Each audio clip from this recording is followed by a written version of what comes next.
Mr. President, I stand before the world as the proud representative of the State of Israel and the Jewish people. I stand tall before you, knowing the truth and morality are on my side. And yet, I stand here knowing that today, in this assembly, truth will be turned on its head and morality cast aside. The fact of the matter is that when members of the international community speak about the Israeli-Palestinian conflict, a fog descends to cloud all logic and all moral clarity. The result is realpolitik. It's not realpolitik, it's surrealpolitik. The world's unrelenting focus on the Israeli-Palestinian conflict is an injustice to tens of millions of victims of tyranny and terrorism in the Middle East. As we speak, Yazidis, Bahis, Kurds, Christians, and Muslims are being executed and expelled by radical extremists at the rate of 1,000 people per month. How many resolutions did you pass last week to address this crisis? And how many special sessions did you call for? The answer is 0. What does it say about the international concern for human life? Not much, but it speaks volumes about the hypocrisy of the international community. I stand before you to speak the truth. Of the 300 million Arabs in the Middle East and North Africa, less than 0.5% are truly free, and they are all citizens of Israel.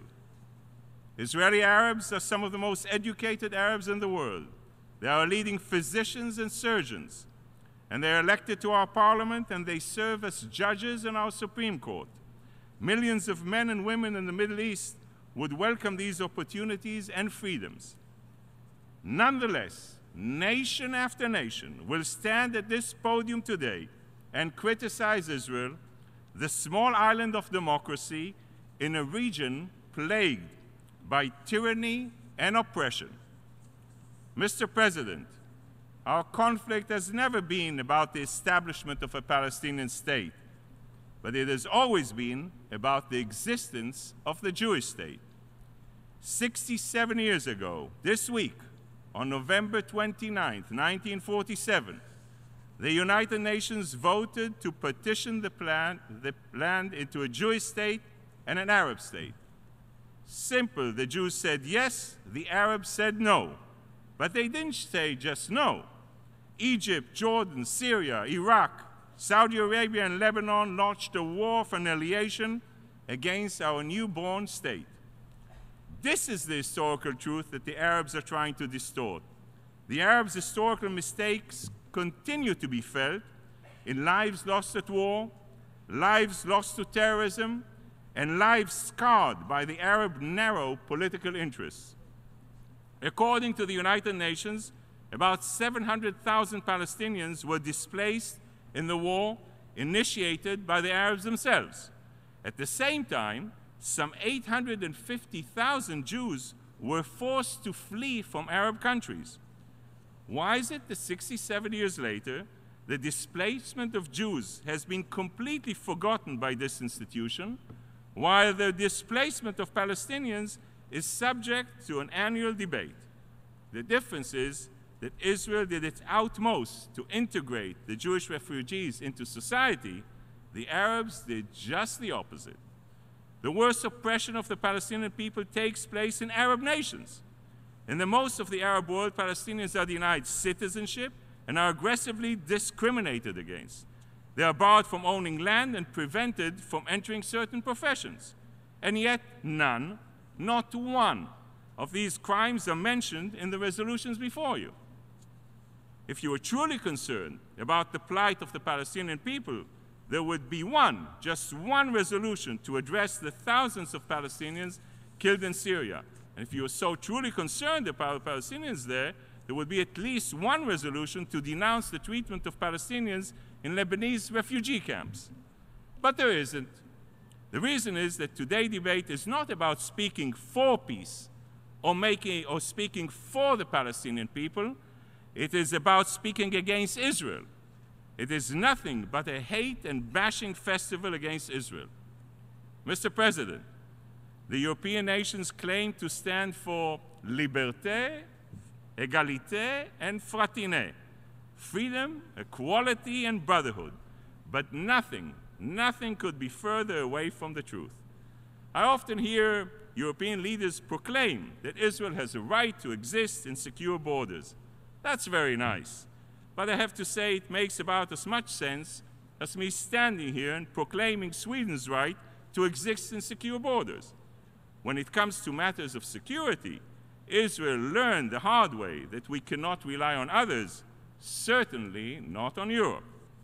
In 1973, on Yom Kippur, the holiest day of the Jewish calendar, the surrounding Arab nations launched an attack against Israel. In the hours before the war began, Golda Meir, our prime minister then, made the difficult decision not to launch a preemptive strike. The Israeli government understood that if we launched a preemptive strike, we would lose the support of the international community. As the Arab armies advanced on every front, the situation in Israel grew dire. Our casualty count was growing, and we were running dangerously low on weapons and ammunition. In this hour of need, President Nixon and Secretary of State Henry Kissinger agreed to send Galaxy planes loaded with tanks and ammunition to resupply our troops. The only problem was that the Galaxy planes needed to refuel en route to Israel. The Arab states were closing in on our very existence was threatened, and yet Europe was not even willing to let the planes refuel. The US stepped in once again and negotiated that the planes be allowed to refuel in the Azores. The government and the people of Israel will never forget that when our very existence was at stake, only one country came to our aid, the United States of America.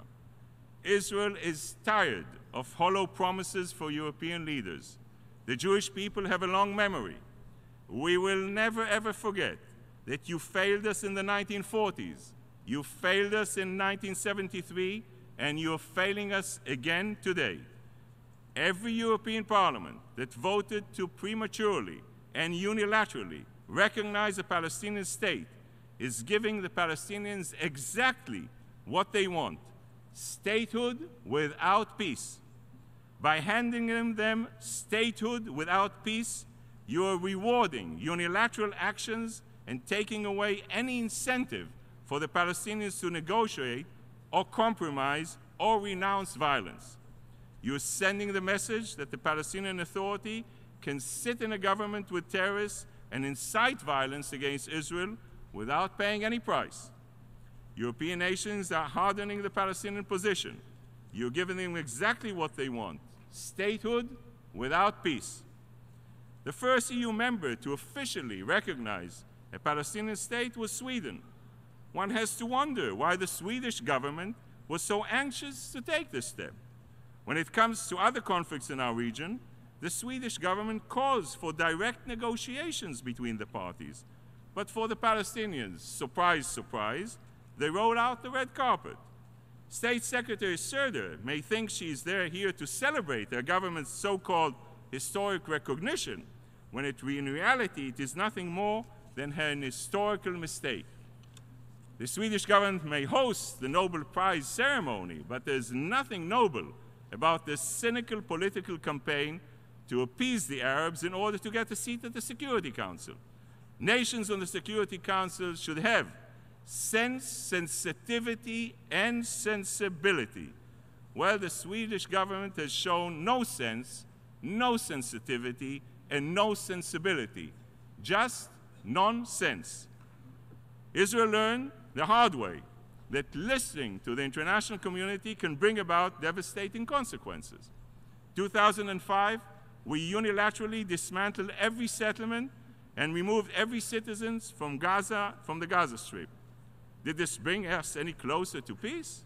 Not at all. It paved the way to Iran to send its terrorist proxies to establish a terror stronghold on our doorstep. I can assure you that we won't make the same mistake again. When it comes to our security, we cannot and we will not rely on others. Israel must be able to defend itself by itself. Mr. President, the State of Israel is the land of our forefathers. It is the land of our forefathers, Abraham, Isaac, and Jacob. It is the land where Moses led the Jewish people, where David built his palace, and where Solomon built the Jewish temple, and where Isaiah saw a vision of eternal peace. For thousands of years, Jews have lived continuously in the land of Israel. We endured through the rise and fall of the Assyrian, Babylonian, Greek, and Roman empires. And we endured through thousands of years of persecution, expulsions, and crusades. The bond between the Jewish people and the Jewish land is unbreakable. Nothing can change one simple truth. Israel is our home, and Jerusalem is our eternal capital. And at the same time, we recognize that Jerusalem has special meaning for other faiths. Under Israeli sovereignty, all people, I'll repeat that, all people, regardless of religion and nationality, can visit the city's holy sites. And we intend to keep it this way. The only ones trying to change the status quo on the Temple Mount are Palestinian leaders. President Abbas is telling his people that Jews are contaminating the Temple Mount. He has called for days of rage and urged Palestinians to prevent Jews from visiting the Temple Mount using, and I quote, all means necessary. These words are as irresponsible as they are unacceptable. Ladies and gentlemen, you don't have to be a Catholic to visit the Vatican. You don't have to be Jewish to visit the Western Wall. But some Palestinians would like to see the day when only Muslims can visit the Temple Mount. You, the international community, are lending a hand to extremists and fanatics. You who preach tolerance and religious freedom should be ashamed. Israel will never let this happen. We will make sure that the holy places remain open to all people of all faiths for all time. Mr. President, no one wants peace more than Israel. No one needs to explain the importance of peace to parents who have to send their children to defend our homeland. No one knows the stakes of success or failure better than we Israelis do. The people of Israel have shed too many tears and buried too many sons and daughters. We are ready for peace, but we are not naive. Israel's security is paramount. Only a strong and secure Israel can achieve a comprehensive peace. The past month should make it clear to anyone that Israel has immediate and pressing security needs. In recent weeks, Palestinian terrorists have shot and stabbed our citizens and twice driven their cars into crowds of pedestrians. Just a few days ago, terrorists armed with axes and a gun savagely attacked Jewish worshippers during morning prayers. We have reached the point when Israelis can't even find sanctuary from terrorism in the sanctuary of a synagogue. These attacks didn't emerge out of a vacuum. They are the results of years of indoctrination and incitement. A Jewish proverb teaches us the instruments of both death and life are in the power of the tongue. As a Jew, as an Israeli, I know with utter certainty that when our enemies say that they want to attack us, they really mean it. Hamas' genocidal charter calls for the destruction of Israel and the murders of Jews worldwide. For years, Hamas and other terrorist groups have sent suicide bombers into our cities, launched rockets into our towns, and sent terrorists to kidnap and murder our citizens. And what about the Palestinian Authority? It is leading a systematic campaign of incitement. In schools, children are being taught that Palestine will stretch from the Jordan River to the Mediterranean Sea. In mosques, religious leaders are spreading vicious libels, accusing Jews of destroying Muslim holy sites. In sports stadiums, teams are named after terrorists. And in newspapers, cartoons urge Palestinians to commit terror attacks against Israelis. Children in most parts of the world grow up watching cartoons of Mickey Mouse singing and dancing. Palestinian children also grow up watching Mickey Mouse, but on the Palestinian national TV, a twisted figure dressed as Mickey Mouse dances in an explosive belt and chants, "Death to America and death to the Jews." I challenge you to stand up here today and do something constructive for a change. Publicly denounce the violence, denounce the incitement, and denounce the culture of hate. Most people believe that at its core, the conflict, the battle between Jews and Arabs and Israelis and Palestinians. They're wrong. The battle that we're witnessing is a battle between those who sanctify life and those who celebrate death. Following the savage attack in Jerusalem, synagogue celebrations erupted in Palestinian towns and villages. People were dancing in the street and distributing candy. Young men posed with axes, loudspeakers at mosques sold out congratulations, and the terrorists were hailed as martyrs and heroes. This isn't the first time that we see the Palestinians celebrate the murder of innocent civilians.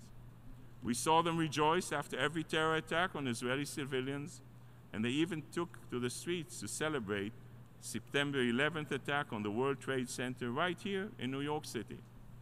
Imagine the type of state this society would produce. Does the Middle East really need another terrorocracy? Some members of the international community are aiding and abetting its creation. Mr. President, this morning, as we came into the United Nations, we passed the flags of 193 member states. If you take time to count, you will discover that there are 15 flags with a crescent, 25 flags with a cross, and there is one flag only of the Jewish Star of David. Amidst all the nations of the world, there is one state, just one small state, nation state for the Jewish people. And for some people, this is one too many. As I stand before you today, I am reminded of all the years when Jewish people paid for the world's ignorance and indifference in blood. Those days are no more. We will never apologize for being a free and independent people in our sovereign state, and we will never apologize for defending ourselves. To the nations that continue to allow prejudice to prevail over truth, I say, j'accuse. I accuse you of hypocrisy, and I accuse you of duplicity. I accuse you of lending legitimacy to those who seek to destroy our state. I accuse you of speaking about Israel's right of self-defense in theory, but denying it in practice. And I accuse you of demanding concessions from Israel, but asking nothing of the Palestinians. In the face of these offenses, the verdict is clear. You're not for peace, and you're not for the Palestinian people. You're simply against Israel.